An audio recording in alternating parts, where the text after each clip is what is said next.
আজ আমরা ড্যান ব্রাউনের বিখ্যাত থ্রিলার দি লস্ট সিম্বল এটা নিয়ে একটু গভীরে যাব। হ্যাঁ, দারুণ একটা বই। অনেক স্তর কিন্তু এর মধ্যে। একদম। আমাদের হাতে যে সূত্রগুলো আছে সেগুলো থেকে এর মূল ঘটনা, রহস্য, প্রতীকী মানে এগুলো একটু বোঝার চেষ্টা করব। আচ্ছা। লক্ষ্যটা বেশ সোজাসাপটা, মানে উপন্যাসের প্লটটা ধরা। আর ওই ফ্রি ম্যাসনদের রহস্যময় জগৎ। হ্যাঁ, ওয়াশিংটন ডিসির আনাচে কানাচে লুকিয়ে থাকা প্রতীকগুলো, আর অবশ্যই ওই লস্ট ওয়ার্ড যেটা নিয়ে এত আলোড়ন। ঠিক সেটার আসল মানেটা কি সেটাই খুঁজে বের করা। গল্পটা শুরু হয়তো বেশ নাটকীয়ভাবে। খুবই নাটকীয়। হার্ভার্ডের প্রফেসর রবার্ট ল্যাংডন। হ্যাঁ, তাকে হঠাৎ ওয়াশিংটন ডিসি আসতে হয়। তার বন্ধু পিটার সলোমন, যিনি আবার একজন বেশ উচ্চপদস্থ ফ্রিম্যাসন, তিনি ডেকে পাঠান একটা লেকচারের জন্য ক্যাপিটাল বিল্ডিংয়ে। কিন্তু ল্যাংডন সেখানে পৌঁছে যা দেখেন সেটা তো মানে শিউরে ওঠার মতো। হ্যাঁ, একদম। ক্যাপিটাল রোটান্ডার মাঝখানে পিটারের কাটা হাতটা, আর আঙুলে খোদাই করা ওই অদ্ভুত প্রতীকগুলো। উফ!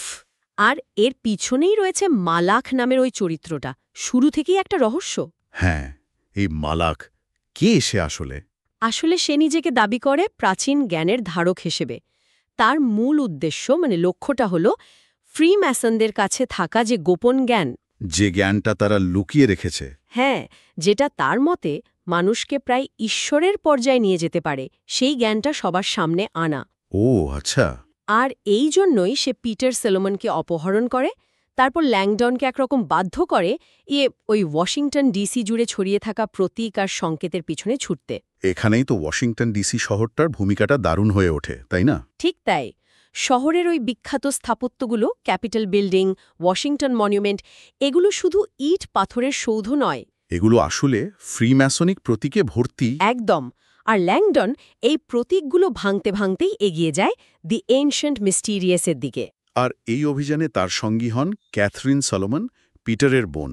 হ্যাঁ, ক্যাথরিন, যিনি আবার নোয়েটিক সায়েন্স নিয়ে কাজ করেন। নোয়েটিক সায়েন্স? এটা ঠিক কী রকম? বেশ ইন্টারেস্টিং। মানুষের চিন্তা বা চেতনা সেটা কিভাবে আমাদের চারপাশের বাস্তব জগতের ওপর প্রভাব ফেলে। মানে চিন্তার শক্তি দিয়ে বাস্তব বদলানো? হ্যাঁ, অনেকটা সেরকম। এটাই তার গবেষণার বিষয়। আর মালাখের নজর কিন্তু শুধু প্রাচীন জ্ঞানে নয়, ক্যাথরিনের এই গবেষণার দিকেও ছিল। আচ্ছা, তার মানে ব্যাপারটা শুধু প্রাচীন রহস্য নয়, বিজ্ঞান আর আধ্যাত্মিকতার একটা যোগসূত্র আছে এখানে। ঠিক। আর ল্যাংডনের অনুসন্ধানের কেন্দ্রে চলে আসে ফ্রিম্যাসনদের পিরামিড আর ওই যে লস্ট ওয়ার্ড, যেটা নিয়ে এত কথা। মালাখের ধারণা ছিল এই শব্দটা জানলেই অসীম শক্তি পাওয়া যাবে। হ্যাঁ, প্রায় অলৌকিক ক্ষমতা। ল্যাংডনের কাজটা তো বেশ কঠিন ছিল। কত কিসের মুখোমুখি হতে হয়েছে তাকে। সাংঘাতিক। প্রতীকী মানচিত্র, বাইবেলের লুকানো সংকেত, মিশরীয় চিত্রলিপি। আর ওই কোডেড পাথরের বাক্সটা? হ্যাঁ, সব মিলিয়ে দারুণ জটিল একটা ধাঁধা। আর গল্প যত এগোয় উত্তেজনাও বাড়তে থাকে। মালাখের হুমকি। একের পর এক হুমকি।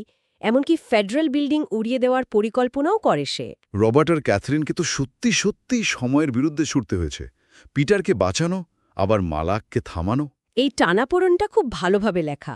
আর ঠিক এই উত্তেজনার মধ্যেই তো সবচেয়ে বড় টুইস্টটা আসে। হ্যাঁ, যখন আমরা জানতে পারি মালাখ আসলে কে। কে সে?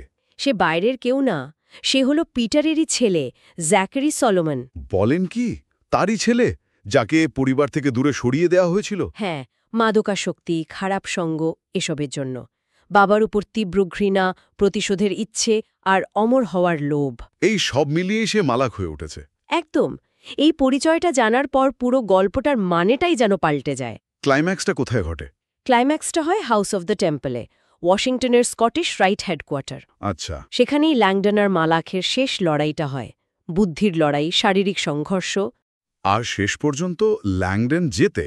হ্যাঁ, ল্যাংডন সব রহস্যে জট খুলে ফেলে, মালাখের পতন হয় আর পিটার সলোমন উদ্ধার পান। তাহলে সব শেষে ওই লস্ট ওয়ার্ড বা হারানো শব্দটা আসলে কি? এত কিছুর পর কি জানা গেল? এইটাই সবচেয়ে ইন্টারেস্টিং।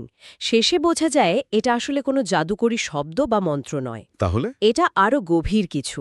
এটা হলো মানুষের নিজের ভেতরের জ্ঞান, আত্মোপলব্ধি, নিজেকে চেনা। মানে নিজের ভেতরের শক্তিকে জানা? হ্যাঁ, এবং এটা বোঝা যে মানুষের মধ্যেই এক ধরনের ঈশ্বরীয় সম্ভাবনা বা ঐশ্বরিক শক্তি লুকিয়ে আছে।